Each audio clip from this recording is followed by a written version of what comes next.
Hello friends, আমি অদিতি চলে এসেছি আরও একটা নতুন ভিডিও নিয়ে। বেনারস ডায়েরিতে আরও একটা পালক জুড়তে চলেছে, সেটা হচ্ছে সারনাথ। যাচ্ছি আমরা আমাদের নিজেদের গাড়ি নিয়ে সারনাথের পথে। আমাদের আশ্রম থেকে সারনাথের ডিস্টেন্স দেখাচ্ছে 11 to 12 কিলোমিটার। অনেক রাস্তায় তো নো এন্ট্রি থাকে, তাই দেখি ঠিক কতক্ষণে আমরা সারনাথ পৌঁছাই আর তোমাদেরকেও সাথে করে নিয়ে যাই। সারনাথ পৌঁছতে সকালে রাস্তা বেশ ফাঁকা ছিল, আমাদের 45 মিনিটস থেকে 50 মিনিটস মতন লেগেছে। সারনাথ ঢুকতেই আমরা পেয়ে গেছিলাম একজন গাইড দাদাকে, যিনি পুরোটা এক্সপ্লেন করেছিলেন আমাদের সাথে এখানকার হিস্ট্রিটা। চলো আমরা হেঁটে হেঁটে পৌঁছে যাচ্ছি বৌদ্ধ টেম্পলের সামনে, আর তার পাশেই রয়েছে বোধি বৃক্ষ। উনি ওই পুরো হিস্ট্রিটা আমাদেরকে এক্সপ্লেন করবেন। পুরোটা তো এই ছোট ভিডিওতে সম্ভব না দেখানো, তাই তোমাদেরকে আমি কিছু পার্ট মানে উনি যেটা আমাদের শেয়ার করেছিলেন সেটা শেয়ার করে দিচ্ছি।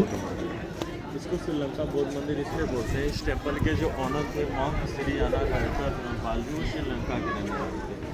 और इस टेम्पल की जो दादा स्टार्टिंग थी 1923 से हुआ था। 1923 से स्टार्टिंग थी, 1931 कंप्लीट हुआ था। पूरा 8 ईयर्स लगा और इस এটি একটি বেল, যেটার আওয়াজ 2 কিলোমিটার দূরের গ্রাম অবধি পৌঁছয় এবং সকাল 6টার সন্ধে 6টায় বাজে।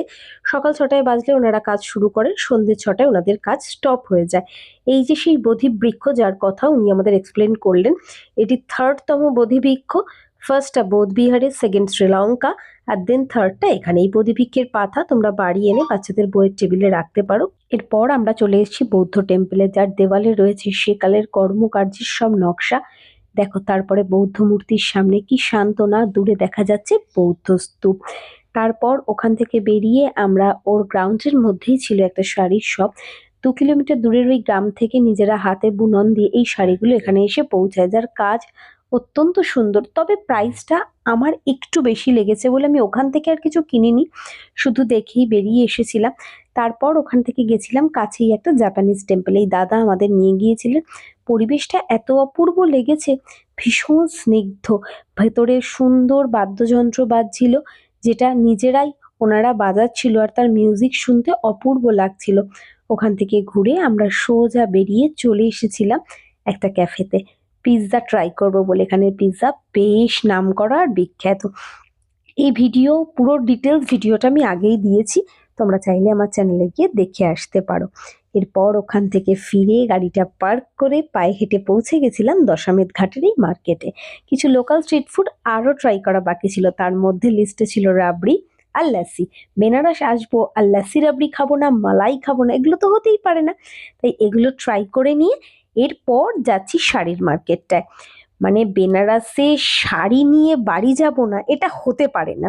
জাস্ট মনটাই মনে হয় যেন একদম অস্থির হয়ে থাকবে। তাই আমার মনকে শান্ত করতে কর্তামশাই নিয়ে পৌঁছে গেছিল সুন্দর একটা শাড়ির দোকানে। বিভিন্ন শাড়ি দেখেছি, মন তো জাস্ট ভরে গেছে কোনটা ছেড়ে কোনটা নেব। অবশেষে এই তুতে কালারের এই শাড়িটি বেনারসি কাজের আমি পছন্দ করেছিলাম। ওখান থেকে শাড়ি নিয়ে তখন ঘড়িতে 8:30 বাজে আমরা পৌঁছে গেছিলাম ডিনার করার জন্য কাছেরই একটি ভেজ রেস্টুরেন্টে। বাটার নান, তন্দুরি রুটি, চিলি পানির আর মিক্সড ভেজ নিয়েছিলাম আমাদের রাতের ডিনারে। পুরোটাই ভেজ। আমরা বেনারসে যে 3 দিন ছিলাম পুরোটাই আমরা ভেজ খাওয়া দাওয়া করেছি। বেনারস ছেড়ে চলে যাব, মন তো বেশ ভারাক্রান্ত, মনে হচ্ছে যেন মহাদেবের শহরে আর কটা দিন থেকে গেলেও মন ভরতো না।